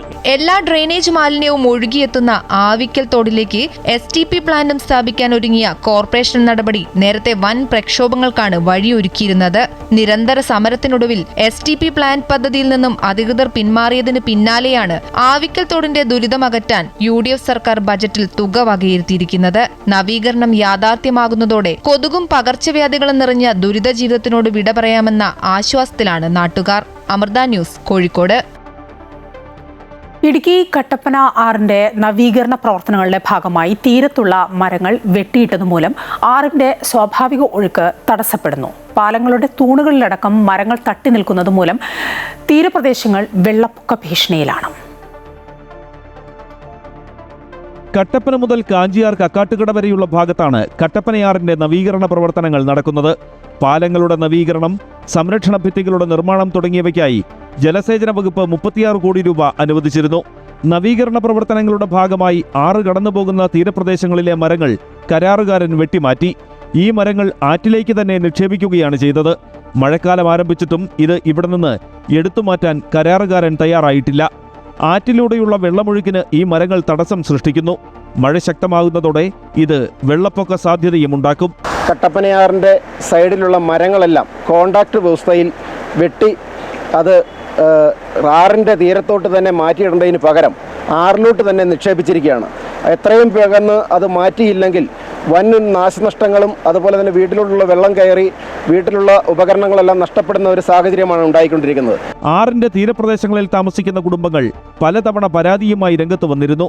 തുടർന്ന് കട്ടപ്പന നഗരസഭ വിഷയത്തിൽ ഇടപെടുകയും കരാറുകാരനോട് ഈ മരങ്ങൾ എത്രയും വേഗം എടുത്തുമാറ്റണമെന്ന് ആവശ്യപ്പെടുകയും ചെയ്തു. എന്നാൽ ഇതിലും നടപടിയൊന്നും ഉണ്ടായിട്ടില്ല. വിവിധ ഭാഗങ്ങളിൽ വെള്ളം കെട്ടിക്കിടക്കുന്നത് പകർച്ചവ്യാധി ഭീഷണിയും ഉയർത്തുന്നുണ്ട്. അമൃത ന്യൂസ്, ഇടുക്കി. കാട്ടാനശല്യം രൂക്ഷമായ ഇടുക്കി ചിന്നക്കനാൽ 301 ഉന്നതിയിൽ നിന്ന് ആദിവാസി കുടുംബങ്ങളെ ഒഴിപ്പിക്കണമെന്ന രാഷ്ട്രീയ പാർട്ടികളുടെ നിർദ്ദേശത്തിനെതിരെ പ്രതിഷേധം ഉയരുന്നു. Idukki DCC president CP Mathew ആണ് ഈ ആവശ്യം ആദ്യം ഉന്നയിച്ചത്. CPM ജില്ലാ നേതൃത്വവും ഇതിന് അനുകൂലമായ നിലപാട് സ്വീകരിക്കുകയായിരുന്നു. എന്നാൽ ആനത്താരകൾ കയ്യേറി റിസോർട്ട് നിർമ്മിച്ചിരിക്കുന്നത് രാഷ്ട്രീയ നേതാക്കളാണെന്നും അവരെയാണ് ഒഴിപ്പിക്കേണ്ടതെന്നുമാണ് ആദിവാസി കുടുംബങ്ങൾ പറയുന്നത്. കഴിഞ്ഞ ദിവസം DCC president CP Mathew Amrita വാർത്തകൾക്ക് നൽകിയ അഭിമുഖമാണ് വിവാദമായത്. AK ആന്റണി സർക്കാരിന്റെ കാലത്ത് ചിന്നക്കനാലിൽ 301 കോളനി സ്ഥാപിച്ചതാണ് കാട്ടാനശല്യം വർദ്ധിക്കാൻ കാരണമെന്നായിരുന്നു CP മാത്യുവിന്റെ പ്രതികരണം. ആന സ്ഥിരമായി താമസിച്ചുകൊണ്ടിരുന്ന സ്ഥലമാണ് 301 കോളനി. അത് അന്ന് AK ആന്റണി മുഖ്യമന്ത്രിയായ സന്ദർഭത്തിലാണ് അവിടെ ആളുകളെ 1 ഏക്കർ വെച്ചിട്ട് 301 പേർക്ക് കൊടുക്കാൻ തീരുമാനിച്ചത്. ആ തീരുമാനം ഒരു ഫോറസ്റ്റ് ഉദ്യോഗസ്ഥന്മാരുടെ ശുപാർശയുടെ പേരിൽ ഉണ്ടായ തീരുമാനമാണ്. CP മാത്യുവിന്റെ നിർദ്ദേശത്തിന് CPM നേതൃത്വം പിന്തുണയും പ്രഖ്യാപിച്ചു. ഇതിനെതിരെയാണ് ഇപ്പോൾ 301 ഉന്നതി നിവാസികൾ രംഗത്തെത്തിയിരിക്കുന്നത്. ഈ 301 കോളനി കൊടുത്തപ്പോൾ ഈ നേതാക്കന്മാരൊക്കെ എവിടെയായിരുന്നു? ഈ നേതാക്കന്മാർക്ക് അറിയത്തില്ലേ ഇത് 301 കോളനിയിൽ ഇത് ആന ഉള്ളത് ഇത് കൊടുക്കാൻ പറ്റൂല എന്ന് പറയാൻ പാടില്ലായിരുന്നു അവർക്ക്? ഞങ്ങളിപ്പോൾ ഇത്രയായി, ഞങ്ങളുടെ ജീവിതം ഇവിടെ പോയി, ഇനി ഞങ്ങൾ എങ്ങോട്ട് മാറ്റാനാ? 301 ഉന്നതി ഒഴിപ്പിക്കണമെന്ന് പറയുന്നവർ കയ്യേറ്റക്കാരെ കണ്ടില്ലെന്ന് നടിക്കുകയാണ്. വൻകിടക്കാർ സർക്കാർ ഭൂമി കയ്യേറി ആനത്താരയിലാണ് റിസോർട്ടുകൾ നിർമ്മിച്ചിരിക്കുന്നതെന്നും ഇതാണ് കാട്ടാനശല്യം രൂക്ഷമാക്കിയതെന്നും ആദിവാസി കുടുംബങ്ങൾ പറയുന്നു. ജില്ലാ കളക്ടർമാരടക്കം 301 ഉന്നതിയിൽ നേരിട്ടെത്തി നൽകിയ ഉറപ്പുകളൊന്നും പാലിക്കുന്നില്ലെന്നും ഇവർ ആരോപിച്ചു. തിരഞ്ഞെടുപ്പ് കാലത്ത് വാഗ്ദാനങ്ങൾ നൽകിയെത്തുന്ന രാഷ്ട്രീയ നേതാക്കൾ തിരഞ്ഞെടുപ്പ് കഴിയുമ്പോൾ തങ്ങൾക്കെതിരായ നിലപാടാണ് സ്വീകരിക്കുന്നതെന്നും ഇവർ കുറ്റപ്പെടുത്തി. അമൃത ന്യൂസ്, ഇടുക്കി. മദ്യനയത്തിനെതിരെ സിറാജ് എഡിറ്റോറിയൽ. വീര്യം കുറഞ്ഞത് എന്ന ലേബൽ ഒട്ടിച്ച് മദ്യം ഒഴുക്കാനുള്ള ശ്രമം. VD സതീശൻ പ്രതിപക്ഷ നേതാവായപ്പോൾ പറഞ്ഞ വാക്കിൽ ഉറച്ചു നിൽക്കണം. ഒരു വശത്ത് തൂഫാൻ, മറുവശത്ത് മദ്യം ഒഴുക്കൽ. ഘടകകക്ഷികൾ വിമർശനം ഉയർത്തണമെന്നും എഡിറ്റോറിയലിൽ ആവശ്യം ഉയരുന്നു. കൂടുതൽ വിവരങ്ങളുമായി രാകേഷ് ചേരുകയാണ്. രാകേഷ്, ഏതായാലും വീര്യം കുറഞ്ഞ മദ്യത്തിൻ്റെ നികുതി ഇളവ് വലിയ ചർച്ചകളിലേക്ക് നീങ്ങുകയാണ്. അതങ്ങ് കത്തിപ്പടരുകയാണ്. ഇന്നിപ്പോൾ ബഡ്ജറ്റ് ചർച്ചയൊക്കെ നിയമസഭയിൽ ആരംഭിക്കാൻ പോവുകയാണ്. ഇതുതന്നെയാണ് പ്രതിപക്ഷത്തിൻ്റെ പ്രധാന അജണ്ടയും. അതിനിടയിലാണ് ഇപ്പോൾ സിറാജിൻ്റെ എഡിറ്റോറിയൽ വന്നിരിക്കുന്നത്. എന്തൊക്കെ കാര്യങ്ങളാണ് എഡിറ്റോറിയൽ പറയുന്നത്?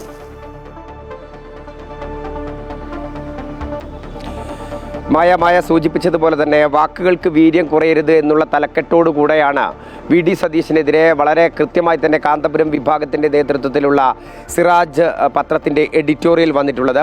ഇതിനകത്ത് പറയുന്നത് പ്രതിപക്ഷ നേതാവായിരിക്കുമ്പോൾ VD സതീശൻ പറഞ്ഞിട്ടുള്ള കാര്യങ്ങളുണ്ട്, വാക്കുകളുണ്ട്. ആ വാക്കുകളിൽ ഉറച്ചു നിന്നുകൊണ്ട് മുന്നോട്ട് പോകുമെന്നായിരുന്നു പ്രതീക്ഷ. എന്നാൽ ആ പ്രതീക്ഷകളെ തെറ്റിക്കുന്ന തരത്തിലാണ് വീര്യം കുറഞ്ഞ മദ്യം നടപ്പിലാക്കാനുള്ള ശ്രമം നടത്തുന്നത്.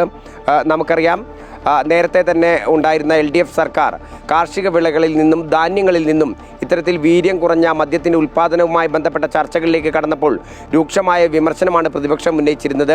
ഈ കാര്യവും ഈ എഡിറ്റോറിയലിൽ എടുത്തു പറയുന്നുണ്ട്. ഒരു വശത്ത് തൂഫാൻ, മറുവശത്ത് മദ്യമൊഴുക്കൽ. ഇതെങ്ങനെയാണ് പ്രാവർത്തികമാവുക എന്നുള്ളതാണ് ചോദിക്കുന്നത്. വീര്യം കുറഞ്ഞ മദ്യത്തിൽ നിന്ന് തുടങ്ങി വീര്യം കൂടിയതിലേക്ക്, അതിനുശേഷം രാസലഹരിയിലേക്ക് എന്നിങ്ങനെ പോവും എന്നുള്ള കാര്യങ്ങളും പറയുന്നുണ്ട്. ഈ ഘട്ടത്തിൽ UDFനെ പിന്തുണച്ചിരുന്ന ഘടകകക്ഷികൾ ഉൾപ്പെടെ ശക്തമായ വിമർശനം ഉന്നയിക്കണം എന്നുള്ളതാണ് ഇതിനകത്ത് പറയുന്നത്. ഒപ്പം തന്നെ എടുത്തു പറയേണ്ടുന്ന ഒരു കാര്യം, ബജറ്റിനകത്ത്, അതായത് എക്സൈസ് വകുപ്പ് പോലും അറിയാതെ നികുതി ഘടനയിൽ മാറ്റം വരുത്തിക്കൊണ്ട് എങ്ങനെയാണ് ഇത്തരത്തിൽ ധനമന്ത്രി കൂടിയായിട്ടുള്ള VD സതീശന് ഇത്തരമൊരു നീക്കം നടത്താനാവുക? ഇത് വലിയ തരത്തിൽ മദ്യ കമ്പനികളെ സഹായിക്കുന്നതിന് വേണ്ടിയാണ് എന്നുള്ള വിമർശനവും ഈ എഡിറ്റോറിയലിൽ ഉന്നയിക്കുന്നുണ്ട്.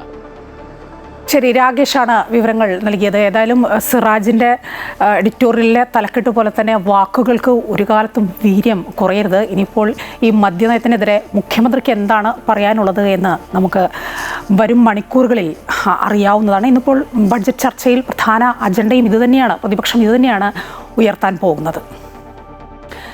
മറ്റു വാർത്തകളിലേക്ക്. ചെറുപ്രായത്തിൽ തന്നെ കളരിയിലും മോഡലിങ്ങിലും വിസ്മയങ്ങൾ തീർക്കുന്ന ഒരു കുട്ടിത്താരത്തെ പരിചയപ്പെടാം. ആലപ്പുഴ ചേർത്തലയിലെ 4 വയസ്സുകാരൻ സെലൻസ്റ്റിനോ വർഗീസിന്റെ വിശേഷങ്ങൾ കാണാം.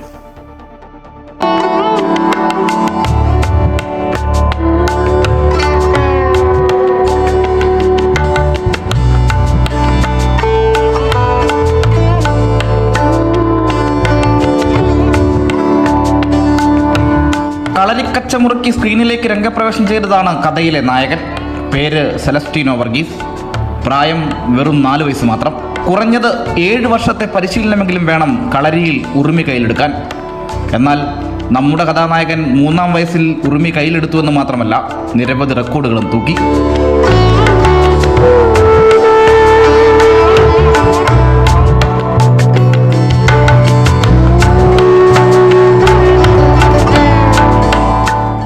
സെക്കൻഡിൽ 93 തവണ ഉറുമി വീശിയാണ് സെലസ്റ്റീനോ ഏഷ്യൻ ബുക്ക് ഓഫ് റെക്കോർഡ്സിൽ ഇടം നേടിയത്. ഇന്ത്യൻ ബുക്ക് ഓഫ് റെക്കോർഡ്സിലും ഇന്ത്യൻ ബുക്ക് ഓഫ് സ്കൂൾ റെക്കോർഡ്സിലും കേരള ബുക്ക് ഓഫ് റെക്കോർഡ്സിലും അവൻ ഇടം പിടിച്ചു. ചേർത്തല സ്വദേശി അനിൽ പ്രശാന്തിൻ്റെയും ജീതു അനിലിൻ്റെയും മകനാണ് സെലസ്റ്റീനോ. സഹോദരൻ അഡ്രിയാനോയും കളരി സംസ്ഥാനതല ജേതാവാണ്. ആലപ്പുഴ തത്തമ്പള്ളി ദീപാലിക കളരിപ്പയറ്റ് അക്കാദമിയിലെ യേശുദാസ് ജസ്റ്റിനാണ് കളരി ഗുരു. അപ്പോൾ അവൻ വീട്ടിൽ നിന്ന് പ്രാക്ടീസ് ചെയ്യും. ഇവൻ ഏകദേശം നടക്കാൻ തുടങ്ങിയ സമയം മുതൽ ഇവൻ ചെയ്യും. അവൻ എന്തോ ചെയ്യുന്ന അതുപോലെ അവൻ കറക്റ്റായിട്ട് ചെയ്യാൻ തുടങ്ങി.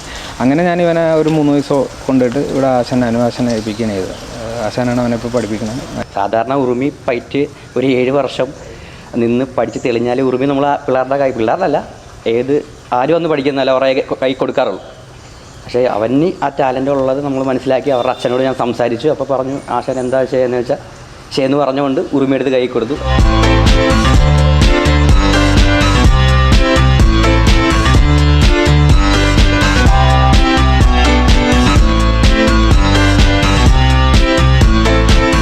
ഇതാണ് സെലസ്റ്റീനോയുടെ മറ്റൊരു മുഖം. കെട്ടിലും മട്ടിലും ഭാവപ്രകടനങ്ങളിൽ പോലും മാറ്റം വരുത്തിയ കുട്ടി നായകൻ. അതെ, മോഡലിങ്ങിലും നമ്മുടെ കൊച്ചു നായകൻ വ്യത്യസ്തനാണ്. റാമ്പിലെത്തിയാൽ ആള് പുലിയാണ്, വേറെ ലെവലാണ്.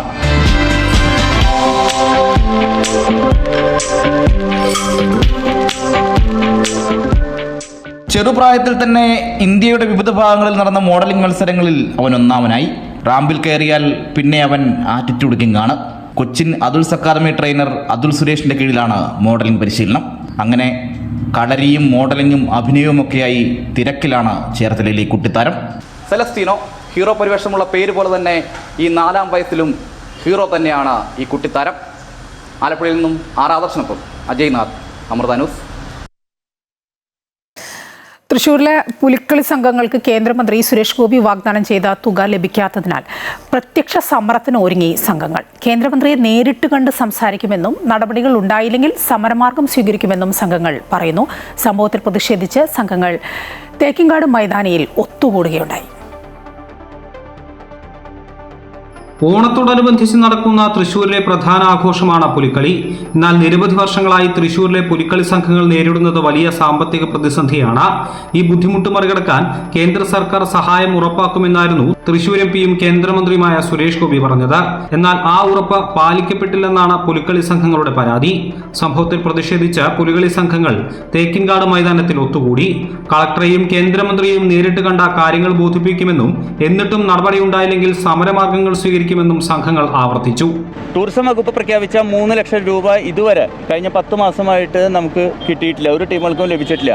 അപ്പോഴാണ് നമ്മൾ ഈ കാര്യം അന്വേഷിച്ചുകൊണ്ട് കഴിഞ്ഞ ദിവസം ജില്ലാ ഭരണകൂടത്തെ, പ്രത്യേകിച്ച് കളക്ടറെ നമ്മൾ നേരിട്ട് എല്ലാ ടീമുകളും കൂടി പോയി കണ്ടിരുന്നു.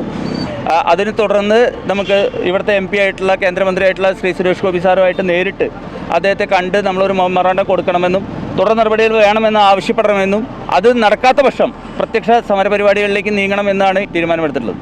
കഴിഞ്ഞ ഓണക്കാലത്ത് ഓരോ സംഘങ്ങൾക്കും 3 ലക്ഷം രൂപ വീതം ധനസഹായം നൽകുമെന്നാണ് കേന്ദ്രമന്ത്രി വാഗ്ദാനം ചെയ്തത്. തുക ലഭ്യമാക്കാൻ സംസ്ഥാന സർക്കാരിന് ആവശ്യമായ രേഖകൾ സമർപ്പിക്കണമെന്നും സുരേഷ് ഗോപി പറഞ്ഞിരുന്നു. ഇതനുസരിച്ച് പല സംഘങ്ങളും രേഖകൾ കൈമാറിയിരുന്നെങ്കിലും പണം ലഭിച്ചിട്ടില്ലെന്നാണ് സംഘങ്ങളുടെ പരാതി. അമൃത ന്യൂസ്, തൃശൂർ. ശരീരത്തിൻ്റെയും മനസ്സിൻ്റെയും ആരോഗ്യത്തിനപ്പുറം ആത്മീയ ഉന്നമനത്തിലേക്കുള്ള മാർഗമാണ് യോഗയെന്ന് സദ്ഗുരു ശ്രീ മാതാ അമൃതാനന്ദമയി ദേവി. അന്താരാഷ്ട്ര യോഗാ ദിനത്തോടനുബന്ധിച്ച് അമൃതപുരി ആശ്രമത്തിൽ സംഘടിപ്പിച്ച പരിപാടിയിൽ പങ്കെടുത്ത് സന്ദേശം നൽകുകയായിരുന്നു അമ്മ. യോഗയുടെ യഥാർത്ഥ ലക്ഷ്യം ഈശ്വരപ്രാപ്തിയാണെന്നും അമ്മ ഓർമ്മിപ്പിച്ചു.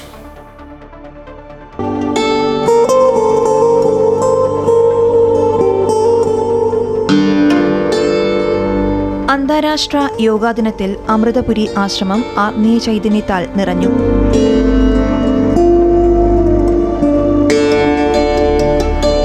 യോഗാ ദിനാചരണത്തിന്റെ ഭാഗമായി അമൃതപുരി ആശ്രമത്തിൽ പ്രത്യേക യോഗാ പരിശീലനവും പ്രാർത്ഥനാ പരിപാടികളും സംഘടിപ്പിച്ചു. യോഗ വെറും ശാരീരിക വ്യായാമമല്ല, ഈശ്വര സാക്ഷാത്കാരത്തിലേക്കുള്ള പവിത്രമായ മാർഗമാണെന്ന് സദ്ഗുരു ശ്രീ മാതാ അമൃതാനന്ദമയി ദേവി ഓർമ്മിപ്പിച്ചു. ശരീരത്തെ ഈശ്വരനിലെത്തിക്കാനുള്ള ഒരു പാലമാക്കി മാറ്റുക എന്നതാണ് യോഗാദിനത്തിന്റെ യഥാർത്ഥ ലക്ഷ്യമെന്ന സന്ദേശം അമ്മ പകർന്നു നൽകി. യോഗാഭ്യാസത്തിന് ബാഹ്യമായ മാനങ്ങൾ മാത്രമല്ല, ആന്തരികമായ ബോധതലങ്ങളിലേക്കുള്ള യാത്ര കൂടിയാണുള്ളതെന്ന് അമ്മ പറഞ്ഞു. ആത്മബോധവും ഈശ്വരബോധവും ഉണർത്താൻ യോഗ ഉപകരിക്കണമെന്നും അമ്മയുടെ സന്ദേശത്തിൽ പ്രതിഫലിച്ചു. പ്രകൃതി കാണുന്ന എല്ലാ ജീവജാലങ്ങളുടെ ഓരോ ആക്ഷനാണ് യോഗയെ മാറിയിരിക്കുന്നത്. അപ്പോൾ ബോധത്തോടുകൂടി ഓരോന്ന് കണ്ടുകൊണ്ട് ചെയ്യുക. ഇങ്ങനെ നമ്മൾ കൈ ഇങ്ങെടുക്കാൻ വേണ്ട, കൈ ഇങ്ങനെ നോക്കി കണ്ട് കണ്ട് കണ്ട് കണ്ട് കണ്ട് കണ്ട്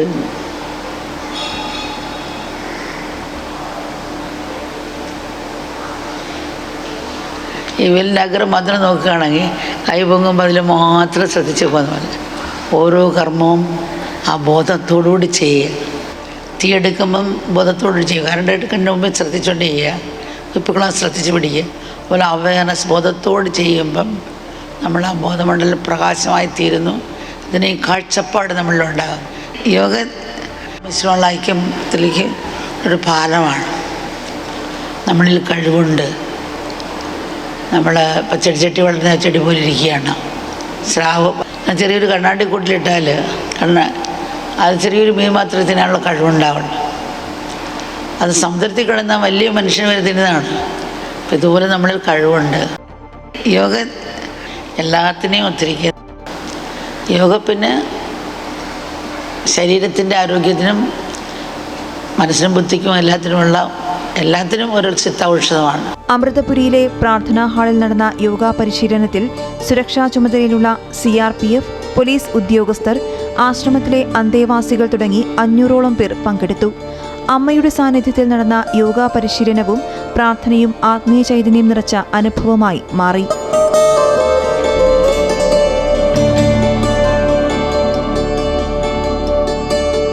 Amrita news, Kollam. Good morning. കേരളത്തിൽ ഇപ്പോൾ ധനകാര്യ ഓഹരി വിദഗ്ധൻ കെ ദിലീപ് വിപണിയെ വിലയിരുത്തുകയാണ്. ദിലീപ് പറയുന്നത് എന്താണെന്ന് കേട്ട് തിരിച്ചു വരാം. ഇന്നും നേട്ടത്തിൽ തന്നെയായിരിക്കും വ്യാപാരം തുടങ്ങുക. 4 വ്യാപാര ദിനങ്ങളാണ് ഈ ഒരാഴ്ചയുള്ളത്. ആഗോള സാഹചര്യങ്ങളും ഒപ്പം തന്നെ നിക്ഷേപ സ്ഥാപനങ്ങളുടെ നിലപാടുകളും തന്നെയായിരിക്കും ഈ ഒരാഴ്ചയിലും വിപണിയെ സ്വാധീനിക്കുക. ആഭ്യന്തര ഘടകങ്ങൾ വിപണിക്ക് അനുകൂലം തന്നെയാണ്. ക്രൂഡ് ഓയിലിൻ്റെ വില അന്താരാഷ്ട്ര വിപണിയിൽ ഗണ്യമായി കുറഞ്ഞതും ഒപ്പം തന്നെ രൂപയുടെ മൂല്യത്തിലുണ്ടായിട്ടുള്ള വർധനവും കഴിഞ്ഞ ഒരാഴ്ച വിപണിക്ക് പ്രോത്സാഹനമായിരുന്നു. എല്ലാ ദിവസവും വിപണിയിൽ നേട്ടം തന്നെയായിരുന്നു. അവസാന ഒരു ദിവസം മാത്രം നേരിയ വിൽപ്പന ഉണ്ടായെന്ന് ചോദിച്ചാൽ കഴിഞ്ഞ ആഴ്ച വിപണിയിൽ ഉണ്ടായിട്ടുള്ള ഒരു മികച്ച പ്രകടനം ഈ ആഴ്ചയും ആവർത്തിച്ചിരിക്കുമെന്ന് തന്നെയാണ് കരുതുന്നത്. സാങ്കേതികമായി 24,200 എന്നുള്ള നിലവാരമാണ് ഇപ്പോൾ പ്രധാനം. ആ ഒരു നിലവാരം ഭേദിച്ച് വ്യാപാരം നടക്കുന്ന ഒരു സാഹചര്യത്തിൽ 24,500 എന്ന നിലവാരത്തിലേക്ക് മുൻനിര സൂചികയായി നിഫ്റ്റി എത്താനുള്ള സാധ്യതയുമുണ്ട്. IT മേഖലയിൽ ഉണ്ടാകുന്ന നീക്കം ഇതിന് ഏറ്റവും പ്രധാനപ്പെട്ട ഘടകമായി പ്രവർത്തിക്കുകയും ചെയ്യും. IT ഓഹരികളിൽ പല ദിവസങ്ങളിലും വിപണിയിൽ വിൽപ്പന തുടരുന്നതാണ് ഒരു പരിധിവരെ വിപണിയുടെ മൊത്തത്തിലുള്ള നഷ്ടത്തിന് പ്രധാനപ്പെട്ട ഒരു കാരണം. കഴിഞ്ഞ ആഴ്ചയും വെള്ളിയാഴ്ച ഉണ്ടായ നഷ്ടത്തിൽ ഏറിയ പങ്കും IT മേഖലയിൽ ഉണ്ടായിട്ടുള്ള വിൽപ്പന തന്നെയായിരുന്നു. വരും ദിവസങ്ങളിലും ആ മേഖലയിൽ ഉണ്ടാകുന്ന മാറ്റം വിപണിയെ സ്വാധീനിക്കുകയും ചെയ്യും. റിലയൻസ് ഇൻഡസ്ട്രീസിൻ്റെ ആനുവൽ ജനറൽ ബോഡി മീറ്റിംഗ് ആയിരുന്നു കഴിഞ്ഞ ആഴ്ചയിൽ അവസാനം നടന്നത്. അത് വലിയ തോതിൽ വിപണിക്ക് പ്രതീക്ഷ നൽകുന്നതാണ്. ജിയോയുടെ പ്രാഥമിക വിപണിയിലേക്കുള്ള പ്രവേശത്തെക്കുറിച്ചുള്ള ഒരു പ്രഖ്യാപനം ഉണ്ടാവുകയും ചെയ്തു. അത് ആ ഓഹരിയിൽ അനുകൂലമായ ഒരു നീക്കം ഉണ്ടാക്കിയേക്കുമെന്ന് തന്നെയാണ് കരുതുന്നത്. മാത്രമല്ല, വിദേശ നിക്ഷേപ സ്ഥാപനങ്ങൾ കഴിഞ്ഞ ആഴ്ചയിൽ അവരുടെ പ്രകടനം പല ദിവസങ്ങളിലും നിക്ഷേപത്തിലേക്ക് നീങ്ങുകയും വിൽപ്പനയുടെ തോത് കുറയുകയും ചെയ്തിട്ടുണ്ട്. ഈ ഒരു ഘട്ടത്തിൽ അവർ നിക്ഷേപത്തിലേക്ക് നീങ്ങുന്ന ഒരു സാഹചര്യം ഉണ്ടാവുകയാണെങ്കിൽ അതും വിപണിയുടെ മുന്നോട്ടുള്ള നീക്കത്തിൽ നിർണായകമായിരിക്കും. എന്തായാലും വലിയ തോതിലുള്ള കയറ്റിറക്കങ്ങൾ വിപണിയിൽ പ്രതീക്ഷിക്കണം. വരും ദിവസങ്ങളിലും ചെറുകിട നിക്ഷേപകരുടെ നിലപാടുകളും വിപണിയെ ഗണ്യമായി തന്നെ സ്വാധീനിച്ചേക്കും. ഒപ്പം തന്നെ രൂപയുടെ മൂല്യത്തിലുണ്ടായിട്ടുള്ള ഇപ്പോഴത്തെ ഒരു മെച്ചപ്പെടൽ, ഒപ്പം ക്രൂഡ് ഓയിൽ ഉണ്ടായിട്ടുള്ള ഇടിവ്, ഇത് രണ്ടും തുടരുകയാണെങ്കിൽ അതും വിപണിക്ക് പ്രോത്സാഹനമായി തന്നെ തീരുകയും ചെയ്യും. എന്തായാലും നേട്ടത്തിൽ തന്നെ ആയിരിക്കും ഇന്ന് വ്യാപാരം തുടങ്ങുക. പത്തനംതിട്ട തണ്ണിത്തോട്ടിൽ കാട്ടാന കിണറ്റിൽ വീണു. തണ്ണിത്തോട് മേൽക്കണ്ടത്ത് ഗോപി ആചാര്യയുടെ വീട്ടിലെ കിണറ്റിലാണ് കാട്ടാന വീണത്. ഇന്നലെ രാത്രിയാണ് സംഭവം. പിടിയാനയാണ് വീണത്. ആനയുടെ ശബ്ദം കേട്ടാണ് ആൾക്കാർ നോക്കിയത്. വനപാലകർ സ്ഥലത്തെത്തിയിട്ടുണ്ട്. കുണ്ടും കുഴിയുമായി തകർന്നു കിടക്കുന്ന റോഡിലൂടെ തകരാറിലായ ട്രോളിയിൽ മാലിന്യം തള്ളിക്കൊണ്ടുപോകുന്ന വനിതകളുടെ ദുരിത കാഴ്ച കാണാൻ ആരുമില്ല. ആലപ്പുഴ മെഡിക്കൽ കോളേജ് ആശുപത്രിയിലെ ശുചീകരണ വിഭാഗത്തിലെ സ്ത്രീ തൊഴിലാളികളാണ് കാലങ്ങളായി ഈ ദുരിതം അനുഭവിക്കുന്നത്. ആശുപത്രിക്കുള്ളിലെ വാർഡുകളിൽ നിന്നുള്ള മാലിന്യം ഗൈനക് ഭാഗത്തിന് തെക്ക് ഭാഗത്തുള്ള പ്ലാന്റിലേക്ക് എത്തിക്കുന്നത് 12ഓളം വനിതകളാണ്. വാർഡുകളിൽ നിന്ന് ഏകദേശം 300 മീറ്റർ ദൂരത്താണ് ഈ പ്ലാന്റ്. ഇവിടേക്കുള്ള റോഡാണ് കാലങ്ങളായി കുണ്ടും കുഴിയുമായി തകർന്നു കിടക്കുന്നത്. തകർന്ന റോഡിലൂടെ തകരാറിലായ ട്രോളികളിലും വീൽചെയറുകളിലുമായി മാലിന്യം തള്ളിക്കൊണ്ടുപോകേണ്ടുന്ന ഗതികേടിലാണ് ഈ വനിതകൾ. നിരപ്പായ പ്രതലത്തിലൂടെ മാത്രം ഓടിക്കുന്ന ട്രോളിയിലാണ് ഈ തകർന്ന റോഡിലൂടെ സ്ത്രീകൾ മാലിന്യം തള്ളിക്കൊണ്ടുപോകുന്നത്. ചിലപ്പോൾ ആശുപത്രിക്കുള്ളിൽ രോഗികൾക്കായി ഉപയോഗിക്കേണ്ട വീൽചെയറുകളാണ് ഹൗസ് കീപ്പിംഗ് വിഭാഗം ജീവനക്കാർ ഈ വനിതകളുടെ കയ്യിൽ മാലിന്യ ശേഖരണത്തിനായി കൊടുത്തുവിടുന്നത്. ഞങ്ങൾക്ക് ഈ റോഡൊന്ന് ശരിയാക്കി തരാം. എന്ത് കഷ്ടപ്പാടാണെന്ന് അറിയാവോ. ഈ ഇതിലേക്കൂടെ ഞങ്ങൾ ഈ വേസ്റ്റ് എടുത്തൊക്കെ ഞങ്ങൾക്ക് നിവർത്തിയില്ലാഞ്ഞിട്ടല്ലേ ഇവിടുത്തെ വഴി വരുന്നത്. ഞങ്ങൾ വരുമ്പോൾ ഒന്നെങ്കിൽ ഇവിടുന്ന് ഉള്ള വണ്ടി മുഴുക്ക ഇതുവഴി തന്നെ വരുകയും ചെയ്യും. ഞങ്ങൾ ഈ വേസ്റ്റും വലിച്ച് ഇങ്ങനെ നടക്കുകയും ചെയ്യുന്നു. മാറി മാറി മാറി ഉരുണ്ടി വീണ് അവിടെ എത്തും. പിറ്റേ ദിവസവും നാളെ വരും. വരാതിരിക്കാൻ പറ്റത്തില്ലല്ലോ. പല ട്രോളികളും തകർന്ന നിലയിലാണ്. മാലിന്യ ശേഖരണത്തിന് ഭിന്നശേഷിക്കാരായ അറ്റൻഡർമാരെ വരെ ചിലപ്പോൾ നിയോഗിക്കാറുണ്ട്. ടയറില്ലാത്ത വീൽചെയറുകൾ വരെയാണ് ഇതിനായി ഉപയോഗിക്കുന്നത്. കനത്ത മഴയിൽ മഴക്കോട്ട് പോലും ഇല്ലാതെയാണ് ഇവരുടെ ദുരിതയാത്ര. റോഡ് അറ്റകുറ്റപ്പണി നടത്തി ഗതാഗത യോഗ്യമാക്കണമെന്ന് പലതവണ ആവശ്യപ്പെട്ടെങ്കിലും അധികൃതർ കേട്ട ഭാവം പോലും നടിച്ചിട്ടില്ല. ഗൈനക് ഭാഗത്തിലേക്കും മോർച്ചറിയിലേക്കും വിവിധ ക്വാർട്ടേഴ്സുകളിലേക്കുമുള്ള ഏക റോഡാണിത്. ആംബുലൻസും ഡോക്ടർമാരുടെയും വിദ്യാർത്ഥികളുടെയും ഉൾപ്പെടെ നൂറുകണക്കിന് വാഹനങ്ങളാണ് ഇതിലൂടെ കടന്നുപോകുന്നത്. എന്നിട്ടും റോഡ് ഗതാഗത യോഗ്യമാക്കാൻ അധികൃതർ തയ്യാറായിട്ടില്ല. ഇതോടെ ദുരിതമനുഭവിക്കുന്നത് നിത്യവൃത്തിക്കായി കഷ്ടപ്പെടുന്ന സാധാരണക്കാരായ ഈ വീട്ടമ്മമാരും. അമൃത ന്യൂസ്, ആലപ്പുഴ. കോട്ടയം ഈരാറ്റുപേട്ടയിൽ പണിയായുധങ്ങൾ വാടകയ്ക്ക് നൽകുന്ന സ്ഥാപനത്തിലെ യുവാവിനെ സാധനങ്ങൾ തിരികെ നൽകാൻ എത്തിയവർ മർദ്ദിച്ചതായി പരാതി. ഈരാറ്റുപേട്ട മുസ്ലിം ഗേൾസ് ഹയർ സെക്കൻഡറി സ്കൂളിന് സമീപം പ്രവർത്തിക്കുന്ന സീറോ ഗ്രൂപ്പ് എന്ന സ്ഥാപനത്തിൽ ഞായറാഴ്ചയായിരുന്നു സംഭവം. പൂഞ്ഞാർ പനച്ചിക്കപ്പാറ സ്വദേശി രാജേഷിന്റെ ഉടമസ്ഥയിലുള്ളതാണ് ഈ സ്ഥാപനം. രാജേഷിന്റെ മകൻ അക്ഷയ്ക്കാണ് മർദ്ദനമേറ്റത്. പണിയായുധങ്ങളുടെ വാടകയെ ചൊല്ലിയുള്ള തർക്കമാണ് മർദ്ദനത്തിൽ കലാശിച്ചത്. പ്രദേശവാസിയായ ഫഹീം എന്ന ആൾക്ക് ഒപ്പമെത്തിയ യുവാവാണ് അക്ഷയനെ മർദ്ദിച്ചത്. മുഖത്തും നെഞ്ചിനും പരിക്കേറ്റ അക്ഷയ് ഈരാറ്റുപേട്ടയിലെ സ്വകാര്യ ആശുപത്രിയിൽ ചികിത്സയിലാണ്. ഈരാറ്റുപേട്ട പോലീസ് കേസെടുത്തിട്ടുണ്ട്. പിറന്നാൾ ദിനത്തിൽ തമിഴ് മക്കൾക്കായുള്ള വിജയുടെ സർപ്രൈസുകൾ എന്താകുമെന്നാണ് ഏവരും ഉറ്റുനോക്കുന്നത്. ക്ഷേമ പദ്ധതികളുടെ വിപുലീകരണവും പുതിയ പദ്ധതി പ്രഖ്യാപനങ്ങളും ഉണ്ടാകുമെന്നാണ് പ്രതീക്ഷിക്കുന്നത്. ഇന്ന് 46,000 പേർക്ക് റേഷൻ കാർഡുകൾ വിതരണം ചെയ്യുന്നുണ്ട്. സ്ത്രീകൾക്കുള്ള ക്ഷേമ പെൻഷൻ വർധനവിലെ പ്രഖ്യാപനവും ഇന്നുണ്ടാവും. നിയമസഭാ സമ്മേളനം നടക്കുന്നതിനാൽ പ്രഖ്യാപനങ്ങൾ സഭയിൽ ഉണ്ടാകാനാണ് സാധ്യത കാണുന്നത്. ഗുഡ് മോർണിംഗ് കേരളം പൂർണ്ണമാവുകയാണ്. ഏറെ വാർത്തകളുണ്ട്. എല്ലാം കാണാം. ഞങ്ങളുടെ യൂട്യൂബ് ചാനൽ സന്ദർശിക്കുക. നമസ്കാരം.